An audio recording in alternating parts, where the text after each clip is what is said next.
A popular Florida bait manufacturer found themselves in a very fishy situation. A slow and cumbersome packing process, combined with general labor shortages, were greatly impacting the company's ability to serve their clientele.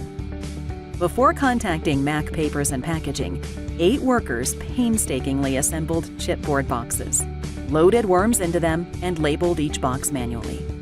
At this rate, only 12 packs per minute were possible, or 1.5 per employee. Mac Papers and Packaging dove in faster than a black marlin, 80 miles per hour. By installing an automatic shrink and labeling system, Mac Papers and Packaging increased our clients' pack per minute rate from 12 to 24 and reduced their labor need from 8 workers to 2. Additionally, substantial money and resources were saved by eliminating the box material and replacing them with shrink film. In the end, the customer was able to grow faster and more efficiently. Everybody won, except for the worms.